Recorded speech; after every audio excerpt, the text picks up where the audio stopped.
There it is. The tree in the hole. And the hole in the bog. That's it. That's the episode. We're done here. Goodbye, everybody.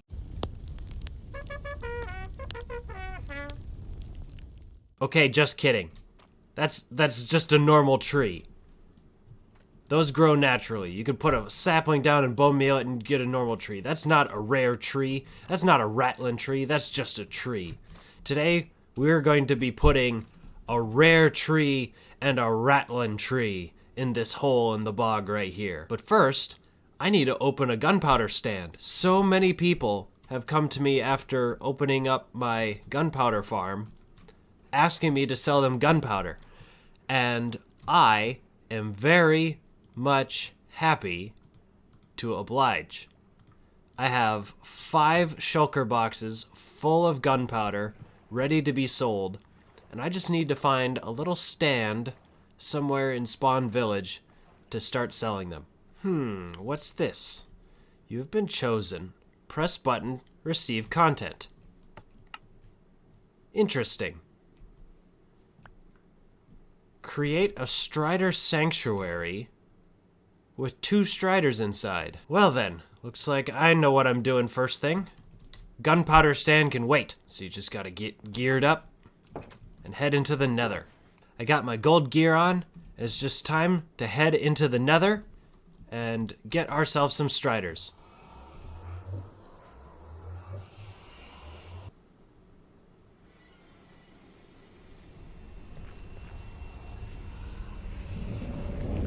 Oh, I did it again. Alright, let's just find these Striders and get out of here. Oh, there's one. Let's go. Okay, buddy. I need you to stop with the zappy spit attack. And follow me, please. We're going through the portal, okay? Come this way, my new friend. Listen to the sound of my voice and follow it into a bright new land of wondrous possibilities. Here's the portal. Okay, I'm gonna get behind it. Alright. Whoop. I just need you to come through the portal first, okay? Okay. Did it go through the portal? I think it did. Alright, here we go. Oh, good. Alright, guys. And we did it. 2 Striders out of the nether at sunset. And it's not raining yet. Oh, I really hope it doesn't rain. I gotta get these guys somewhere safe before it rains. You know what? This looks like a great spot. That looks like a perfect spot. There we go. Cover them up and mark. This is just a holding pin. This is not the Strider sanctuary. It's just cobblestone that makes croaking sounds.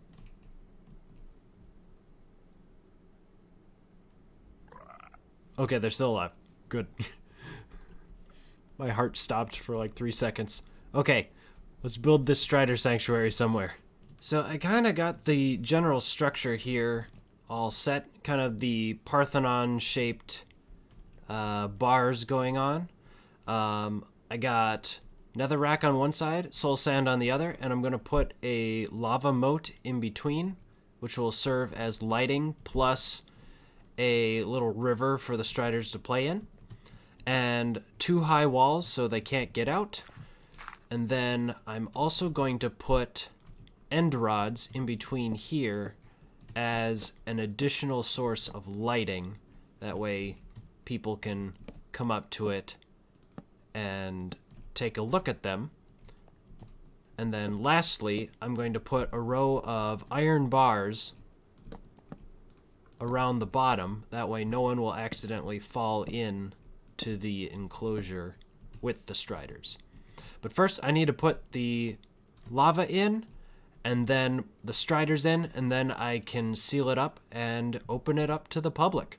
I forgot that piglins don't like it when you open chests and shulker boxes in the nether, and I had this shulker box prepared just for getting buckets of lava, but when I opened it to fill it, all the piglins started attacking me, and long story short, I had to re-gear up and go back in there. But I do have the lava river in here, and it looks nice, and all I have to do now is put in the striders and then some iron bars, and we're all set. Alright guys, time to come out. We're almost there. You just have to jump inside the sanctuary, and you guys will be safe for the rest of your lives. Plenty of room for both of you. There you go. One's in. Come on. You can do it. You can do it. You can do it. Good job. Good job. Oh, nope. Nope. There you go. 2 striders in the pen. Now we'll just seal this off with iron bars. Strider Sanctuary complete. You know, I think I'll press this button at the beginning of each episode until I'm out of things in this dispenser here. Now it's time to open up our gunpowder stall. We got our first shop of the season. The gunpowder stall. Made a little cart here out of jungle wood. And we got 2 diamonds or 1 potato coin per stack. And then here you can get an entire shulker box filled with gunpowder for 50 diamonds or 25 potato coin per box. There we go. First shop is open for business. We're officially open. I'll just walk away and we'll see the money rolling in. Today's episode is brought to you by Mangrove. There's finally a new option in forestry when it comes to Minecraft, and that comes in the form of the Mangrove tree. Complete with long, lush vines, smooth wood with cherry red interior, hardy roots and lush leaves, the mangrove tree has you covered. If cutting down a mangrove tree sounds like a daunting task, try the following technique. Grab yourself an efficiency axe, a unbreaking shears, and some ender pearls, and cut it from the top down. I missed. And cut it from the top down. Use the shears to obtain the leaves, and reveal those hardy logs in the middle of the tree.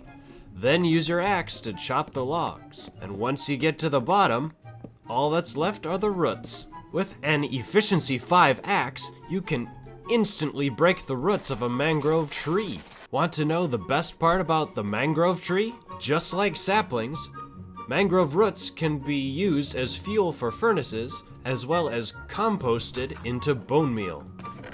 What a deal! So remember, the next time you're looking for some lush foliage for your build, or if you ever need bone meal or smelting fuel, think of the mangrove tree.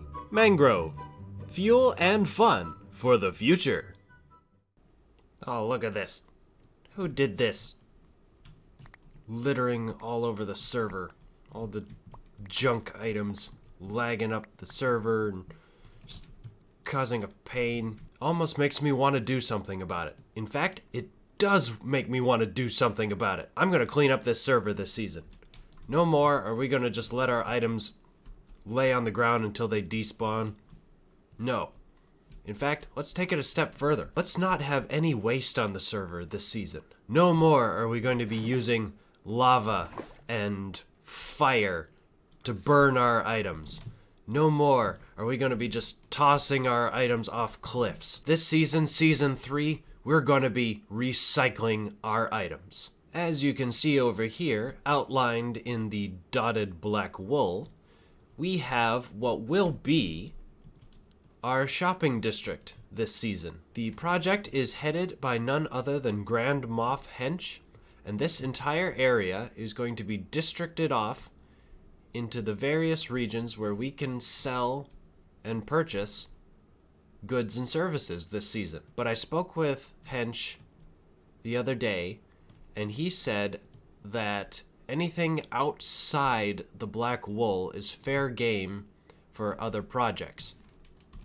So I picked out this little area here south of the shopping district, within view of my gunpowder farm, and on the other side of this hill is the Rattlin Bog. So I was thinking right here, I could make the recycling center. So it stays within range of the shopping district to stay loaded, and people can deposit their unwanted items into the recycling center. So for the recycling center here, I thought it would be a good idea to bring in an expert in the field. My cousin from Brainerd, Minnesota, is actually an expert in government contracts and the construction business in general. So I've asked him to come down and work on this build for us. So take it away, cousin. Hey there, hi there, ho there. Thanks for having me on your show there, cousin. I was just ice fishing up north and decided to come down for a little safety construction there. Sounds like it's pretty near time we get started. Okay, so first thing we're going to do here is we're going to clear out all the trees, and then we're going to make a nice little flat area here for our nice safe foundation. That way we can build up the structure nice and sound here. We're going to use some cobbled deep slate as well as some tuff and some andesite, and we're just going to make a circular pattern going around and around for a nice foundation here. Next up, we're going to build it up in a trash can cylindrical pattern there, as you can see here. We're just going to go around and around, alternating our pattern here so we don't dizzy ourselves out. We're also wearing a parachute just in case those nasty little critters there decide to knock us off the sides. We can safely land and continue building from there. Okay, now we're pretty near done here. We're just going to put on the trash can lid. Again, it's that andesite as well as that tuff and cobbled deep slate there. And we're just going to cover up the entire structure in a nice safe lid, that way the smell don't get out. Lastly, we're going to decorate it with a handle and as well as some carpets, that way them critters don't surprise anybody from above there. And there you have it, one trash can ready for people to deposit their garbage. Now it's pretty near time we work on the inside interior there. So I got the bottom here kind of hollowed out to prepare for some sort of storage mechanism down there near the bottom. And rather than dig it out and deplete all my valuable tool resources, I thought we'd just go ahead and use the handicrafter's secret weapon to just blow a hole through the hole and make a hole for the storage system. Don't you know? Dear sir, I wish to complain on the strongest of terms in regard to your portrayal of a stereotypical Minnesotan using phrases such as pre-near and you betcha. Many of my best friends are Minnesotans, and only a few of them go up to the lake for tater tot hot dish during ice fishing season, don't you know? Yours faithfully, Paul Bunyan. So without a further ado, let's just place these in kind of like a square little pattern here. That way the blast is somewhat controlled. Now remember, kids, don't try this at home. But if you do try this at home, make sure to wear your safety protection gear. Get the rockets handy. Light the first one. And there we go. Whoop, whoop.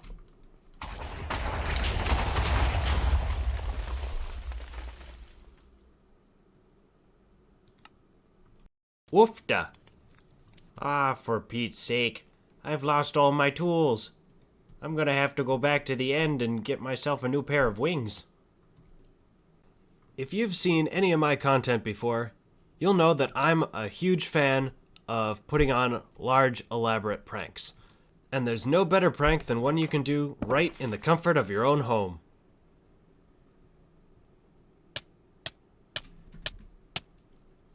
So on today's Handicraft Corner, I'm going to be showing you how you can make a TNT-based trap using gravity blocks and signs.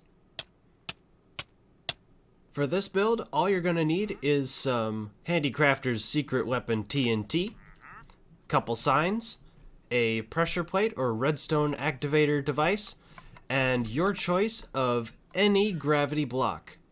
Most common would probably be gravel or sand, but you can use any of these colors as you see fit.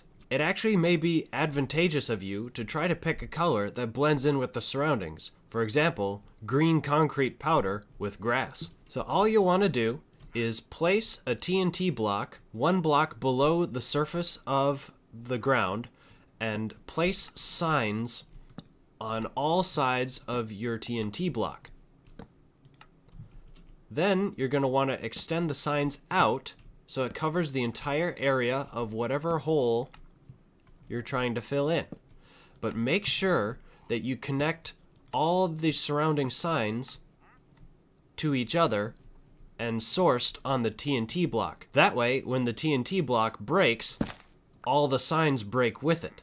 Once you got your signs all in place, all you have to do is put the gravity blocks on top of the signs, and then your activation device on top of the block with the TNT. From the side, it will look like this.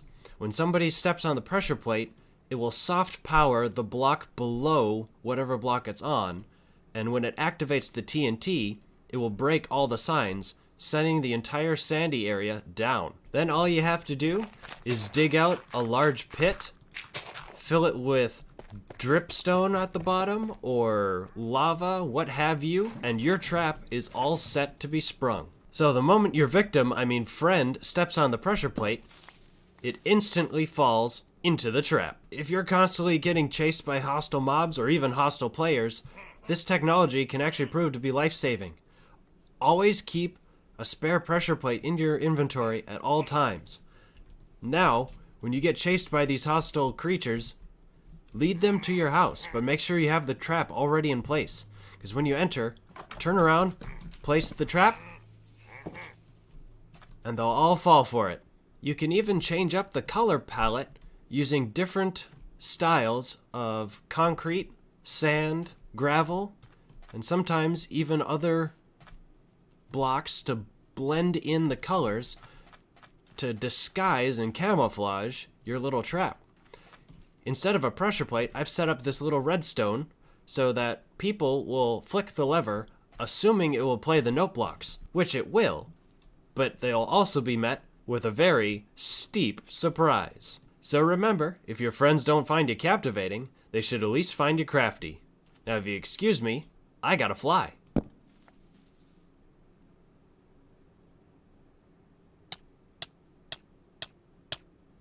Okay, we finally recovered all of our gear. Me and Grugo went to the end and recovered a bunch of elytras and diamond gear and all sorts of goodies to bring back with us. So we're all set to tackle this trash can again. And this time, I think we'll play it safe. And that means using more explosives.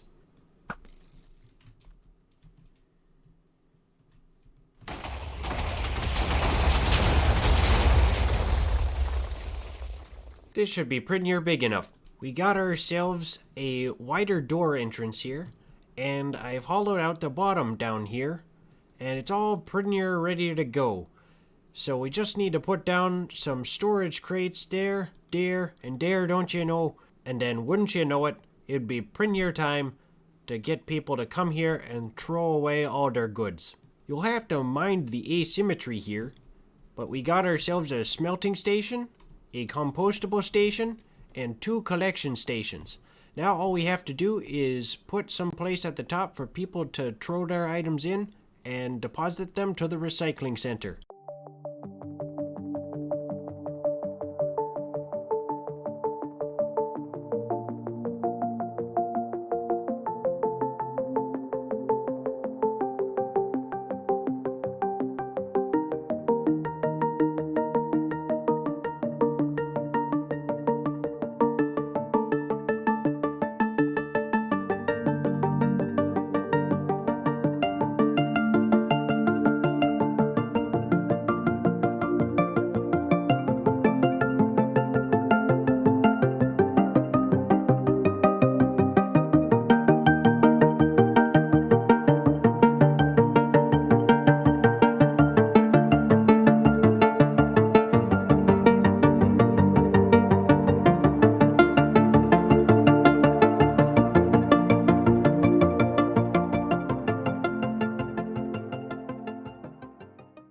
The recycling center is all finished, and it's ready to deposit and collect all the trash that everyone on the server has to throw away. And the process couldn't be simpler, don't you know? All you do is take some of your unwanted items, and you just throw it over the side. And you don't even have to worry about falling in yourself because of the safety rail. And of course, when we hop down below to the storage system here, you can see that the items dropped from the top have already started to be collected here. And we are pretty near on our way, ooh, diamond pickaxe, to a successful season of recycling. Well, that sounds better than a tater tot hot dish and a can of pop. Anyway, I'm gonna get over to my cousin Fando. Whoop, hello Domino, let me just squeeze right past you there. Go back to my cousin Fando and see how he's doing with the tree. Well, that was fun. I want to thank my cousin from Minnesota, which I'm also from, for that segment. Uh-oh. What's going on here? Now it's time to get to the main build of the day, the tree in the hole. I've gathered a ton of resources, mainly mangrove wood and mangrove roots, and we're gonna gather all these up, and we're gonna head on over to our hole in the bog, and we're gonna build the tree in the hole. It's time-lapse time!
Hey there, little guy. This little frog here is the native inhabitant of this mangrove swamp. He's the only frog I've seen so far. And this was his home before I ripped out all the trees and put in this big stump here. Oh, but I feel kind of bad. You know, I made this giant stump here, and it's going to be my mega base. I kind of just, like, combined all the trees around here into one big build. It's a tree, but not just any tree. It's a rare tree and a Rattlin Tree. I do feel really guilty about blowing up, like, 6 stacks of TNT here and taking away this guy's home. And you know what? I kind of feel like I should dedicate the rest of the season to, like, conservation or, like, environmental protection or something. Like, I got the recycling center going on over there, and, you know, I'm just really annoyed with people leaving their trash everywhere. What if I just went full-on environmentalism this season? You know? Like, what could I do to make sure that people are... Wait a minute, what's this? A campfire? And it is greenish. What is this here? And there's a book. Missing something from your life? Maybe. Do you wish there was more to Minecraft than just blocks and creepers? I mean, I suppose. Did you make a horrible mistake by blowing up a huge chunk of untouched wilderness of a mangrove forest and now live in constant fear of the wrath of Mother Nature? Well, that seems very specific, but very spot on at the same time. If you answered yes to any of these questions, become a druid today. A druid, huh? Okay, what's that about? Druids get great benefits, healthcare, and other perks, along with a rewarding career in the following natural fields of work. Pun intended. Natural fields. I get it. Botany, zoology, physiology, taxonomy, paleontology, horticulture, agriculture, reforestation, conservation, and social engineering? Social engineering? Okay. Your application has been submitted and is currently under review. What? What? What application? Congratulations, you are hereby a certified Druid of the Project Hydra server. Is it? Is it just that? Seriously, you're a Druid now. Check your skin. Enjoy. What? What? I'm a Druid. Oh boy. Okay. Well, that was fast. Well, yeah, I think this will work. I can be a Druid, yeah? Yeah, let's be a Druid. The Druid of the Project Hydra server. I like it. Live in a treehouse and be a Druid. This makes perfect sense to me. Ah, what a fun episode. I'm happy you all were here to witness me become a Druid and get a good head start on my treehouse and build the recycling center. Next episode, we're going to be taken to the rest of the server and spreading the word of conservation, ecology, zoology, etc., etc. But yeah, this has been fandoman on the Project Hydra server. Thank you all very much for watching, and I will see you all in the next episode. Bye for now. And in that hole there was a tree, a rare tree and a Rattlin Tree, and the tree in the hole and the hole in the bog down in the valley, oh. Oh, row the Rattlin bog and the bog down in the valley, oh. Rare bog and a Rattlin bog and the bog down in the valley, oh.